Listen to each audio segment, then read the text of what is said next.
je suis choisie, l'amour même, l'amour du Père circule aux confins de la terre et dans les cœurs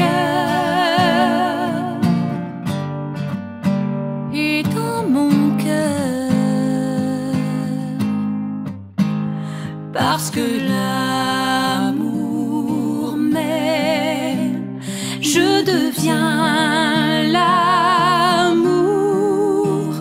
parce que l'amour m'aime, je deviens l'amour.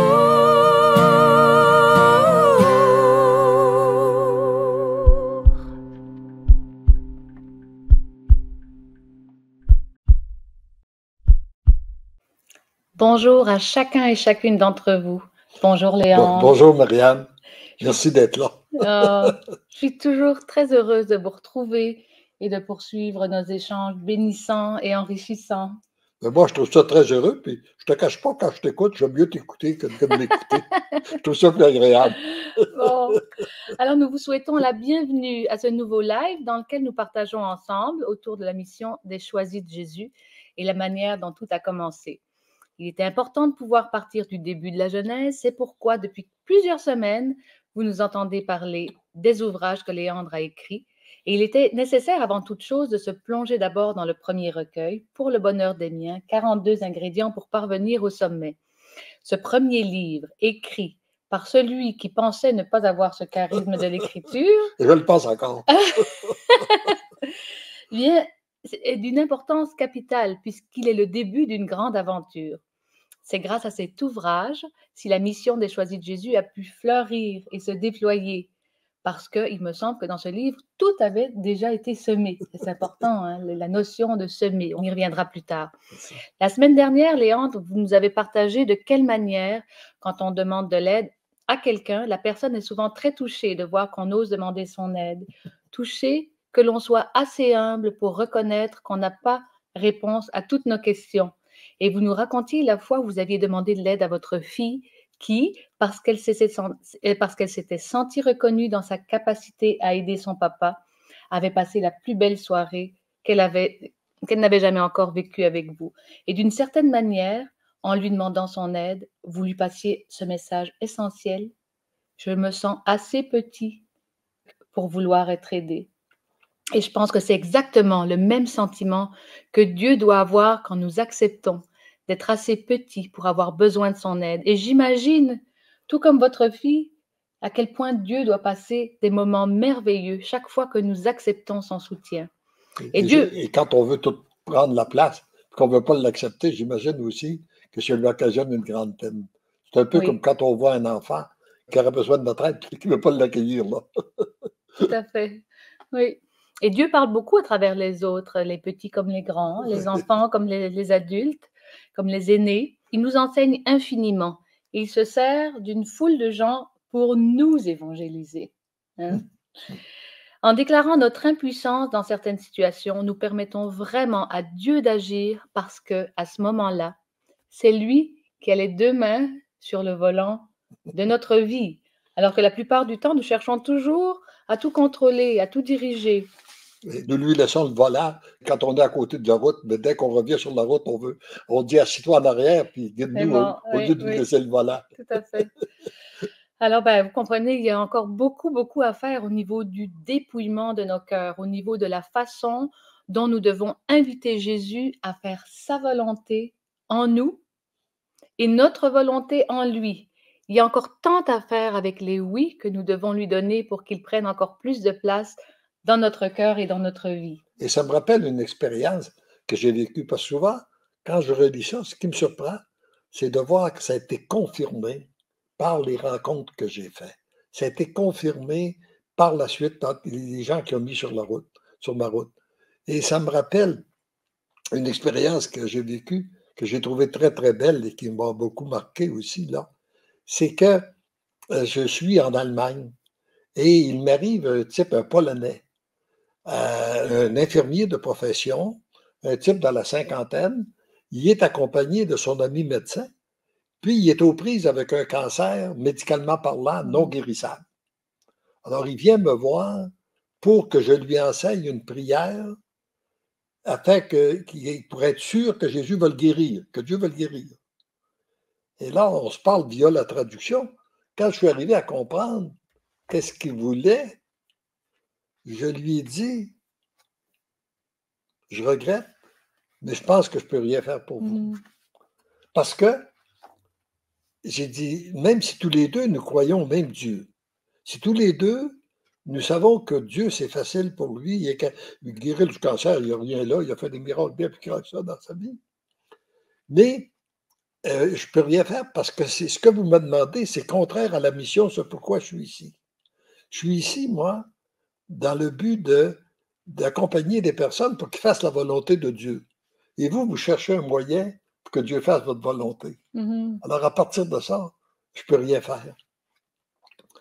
Alors là, quand j'ai vu qu'il était désarmé, je lui ai dit, mais je pense que si, toutefois, vous vouliez profiter de ce cancer-là pour découvrir la volonté que Dieu a sur vous en ce moment, je pense que je pourrais vous enseigner quelque chose. Il m'a dit, tu m'enseignerais quoi? Ben, j'ai dit, je vous enseignerais d'aller de l'autre côté de la rue, parce que de l'autre côté de la rue, il y avait une église. Vous allez vous mettre à genoux devant le Seigneur, puis vous allez lui donner 3 oui. Oui, Seigneur, si tu veux me guérir. Oui, Seigneur, si tu veux que je sois longtemps malade à travers ce cancer-là. Puis oui, Seigneur, c'est la fin de ma vie, ce cancer-là. Puis j'ai dit, assurez-vous d'être aussi sincère dans l'un et l'autre des 3 oui. Puis après ça, ben, j'ai dit, vous pourrez lui dire, si tu veux ma volonté, je voudrais bien que tu me guérisses. Alors, le type a fait ce que je lui ai dit. Il est demeuré pour la conférence le soir. Et puis, il a tenu à venir me remercier à la fin. Remarque bien que je n'ai jamais su ce qui est arrivé du cancer. Mais il y a une chose qui est sûre, c'est que le type qui est reparti n'était pas celui qui est arrivé. Celui qui est arrivé était stressé, angoissé. Celui qui est parti était dégagé. Et je me suis servi de ça. J'ai été témoin d'une multitude de miracles que le Seigneur fait en lui donnant notre oui, c'est-à-dire en renonçant à notre volonté pour faire la sienne. C'est la paix qu'on retrouve intérieurement. Ah oui. Une belle anecdote qui est dans votre livre d'ailleurs. La semaine passée, vous avez parlé du fait que nous sommes sur cette terre pour développer notre être et que nous devrions essayer, si nous prenons l'image de la roue, d'être en permanence sur le moyeu, c'est-à-dire sur la partie centrale de la roue, lieu où il y a le moins de risque de bris. Et vous dites que c'est le lieu le plus paisible. Et où on est près de Dieu, de notre Créateur. Oui. Par rapport au thème de l'avoir, du savoir et du pouvoir, vous nous avez dit très justement que ce sont simplement des moyens pour développer notre être. C'est l'être, c'est ce que nous sommes qui est important. Pas ce que nous faisons, pas ce que nous savons et pas ce que nous possédons. Et attention, ce que nous sommes n'a rien à voir avec un titre. C'est important de le repréciser. D'où l'importance de devenir des êtres d'amour, à l'instar de votre ami l'abbé Guy Giroux, qui était finalement votre directeur spirituel et l'un des piliers de la Fondation des Choisis de Jésus qui vient de nous quitter et qui a fait de sa vie une grande mission d'amour. Oui. Et d'ailleurs, un des commentaires que j'ai entendu, beaucoup de beaux commentaires à son sujet, il y en a un que je peux redonner pour moi qui est personnifie bien aussi ce qu'il était, celui de mon fils, le dernier, qui a été 2 ans au séminaire de Brampton, qui a fait 2 ans avec lui alors que lui était aux études. Il a dit, tout le monde l'aimait. Pourquoi? Parce qu'il était un être d'amour. C'est simple. Oh. Puis je veux revenir aussi sur une époque où vous étiez inquiet de ne pas arriver à transmettre la foi à vos enfants. Puis là, vous vous confiez à un prêtre. Et puis voilà qu'il vous dit, à votre grand étonnement, toi, ne te mêle pas de ça. Si tu as la foi, donne tes enfants au Seigneur et puis prie pour eux. Point. Quelle réponse étonnante, quel sage conseil. Oui, puis je dirais que c'est là qu'on découvre notre impuissance. C'est de faire la distinction entre ce qu'on peut faire et ce qu'on ne peut pas. On ne peut pas toucher le cœur de chacun des personnes, même de nos enfants, on ne peut pas les transformer. Non. Mais Dieu a ce pouvoir-là. Alors, il faut lui remettre ça, il faut lui remettre entre les mains, puis éviter de vouloir prendre le contrôle. Oui, ce n'est pas nous les sauveurs de nos enfants. C'est ça. Oui. Je lui ai souvent dit, si tu t'en occupes pas, ils vont être perdus. Dans le monde que nous vivons, ils vont être perdus. Il faut que tu t'occupes-toi-en. Et puis, voilà, on peut cultiver l'espoir aussi que nos enfants vont être marqués, non pas parce que nous leur avons dit, mais parce que nous avons été, parce que nous sommes, d'où l'importance d'être de bons exemples pour eux. Alors vous voyez, chers amis, qu'à travers ce livre, de Léandre, nous touchons à une multitude de thèmes et ce n'est que le début parce que, nous ne sommes pas encore entrés dans le cœur des volumes pour le bonheur des miens, mais choisis Jésus. Alors de belles promesses de rencontres en perspective, hein? Oui. Alors je ne sais pas si vous avez quelque chose à rajouter avant que nous passions, aux questions? Non, pour le moment, là, je pense que tu peux Ça passer à tes questions. ça va bien? OK, parfait. Alors, parlons un peu de la sagesse. Et je vous cite: «Jésus nous a comparés aux branches d'un arbre, lui étant le tronc. Si nous voulons être des branches qui produisent beaucoup de fruits sans nous épuiser, tout en maintenant l'équilibre, nous avons avantage à prendre du temps pour être bien branchés à notre arbre qui nous alimentera de sa sève.» Et ça fait référence aussi à l'image du tuyau d'arrosage branché au robinet, hein, à une image dont nous avons déjà parlé dans des rencontres précédentes. Vous dites que la sagesse est l'un des plus beaux dons qui existent et que pour l'obtenir, il faut la demander, comme le roi Salomon l'avait demandé à Dieu. L'intelligence et la sagesse pour gouverner ton peuple, avait demandé Salomon. Et Dieu lui répondit: puisque c'est cela que tu ressens dans ton cœur, l'intelligence et la sagesse te seront accordées, et en plus, tu auras la richesse, les honneurs, la gloire, comme aucun roi n'en a eu auparavant et n'en aura après toi. Donc, vous citez ce passage de l'Ancien Testament, puis ça me fait penser à ce passage dans l'Évangile, au tout précieux chapitre 6 de Matthieu, où Jésus dit: cherchez d'abord le royaume de Dieu et sa justice, et tout le reste vous sera donné par surcroît. N'est-ce pas ce que tout dirigeant devrait demander au niveau de la direction d'un pays, la direction d'une entreprise, d'une communauté, d'une école ou même d'une famille? Je pense que trop souvent, par exemple, dans l'entreprise, en écoutant ça, là, c'est trop souvent dans l'entreprise, on dévie au niveau des objectifs. Alors qu'une entreprise est là principalement pour donner des services au monde. Et on doit vouloir une entreprise pour regarder quel service on peut rendre, aussi bien que créer des emplois, aider les gens qui travaillent. Et trop souvent, on part avec un objectif de faire de l'argent. Mhm. Alors, on passe à côté. Et ça, j'ai toujours cru, moi, j'ai toujours voulu dans mes entreprises, jamais avoir comme premier objectif faire des profits. J'accepte d'en faire, par exemple. Mais puis je sais bien qu'il faut en faire pour demeurer en affaires, mais ça ne doit pas être le premier objectif. Et j'ai remarqué que d'ailleurs, j'avais vu une étude qui avait été faite, ou une étude qui était faite aussi du côté des tant aux États-Unis qu'en Europe, et il y avait découvert que les entreprises qui avaient le plus de succès étaient les entreprises qui n'avaient pas comme premier objectif les profits, mais bien le service à la clientèle. C'est vraiment intéressant. Puis je me permets de poursuivre quand vous écrivez: en étudiant la parole de Dieu, il me semble qu'on pourrait bâtir des entreprises fortes, puissantes, où il ferait bon vivre en s'inspirant principalement des 3 enseignements de Jésus. Le premier étant justement le service. C'est ça. Et donc, vous citez d'ailleurs l'évangile de Marc au chapitre 9. Si quelqu'un veut être le premier, il se fera le dernier et le serviteur de tous. Alors, je me suis permis une petite réflexion. Il me semble que dans nos églises, cette parole devrait être tatouée sur le front de tous les représentants de Jésus. Et cette parole devrait aussi, comme laïcs, pénétrer profondément en nous, car nous oublions trop souvent que nous sommes pour bâtir le royaume ici-bas au service de Dieu et donc au service de notre prochain. Et je pense que ceux qui marquent plus la société, aussi bien que d'ailleurs à l'intérieur de notre Église, ce sont ceux qui sont réellement au service. Ceux qui acceptent l'idée d'être au service des autres, en étant capable de s'oublier soi-même. D'ailleurs, Jésus a dit, il n'y a pas de plus grand amour que de donner sa vie pour ceux qu'on aime. Mhm. Puis non seulement il l'a dit, mais il l'a fait. Alors nous autres, il nous demande d'en donner des parcelles. Je pense que c'est dans la mesure, plus on va donner aux autres, plus on va recevoir. Ça me fait penser que cette parole-là, on peut l'interpréter de différentes façons. Puis moi, au tout début, quand j'étais enfant, quand je recevais ça, je pensais que donner sa vie, ça voulait dire mourir pour la personne. Mais c'est pas ça que le Seigneur nous demande. Donner sa vie, c'est être au service finalement. C'est ça, c'est ça. C'est ça, c'est être au service. Et ça, tu peux le faire en donnant ta vie. Tu sais, c'est de regarder jusqu'où va la disposition de notre cœur. Comme lorsqu'il a demandé à notre grand-père Abraham d'immoler son fils Isaac. Mhm. Il ne voulait pas qu'il l'immole, mais il voulait voir jusqu'où allait sa foi. Alors, parfois, il va jusqu'où va notre foi. Il nous éprouve pour voir jusqu'où va notre foi, pour savoir si si on renonce à notre volonté pour faire la sienne.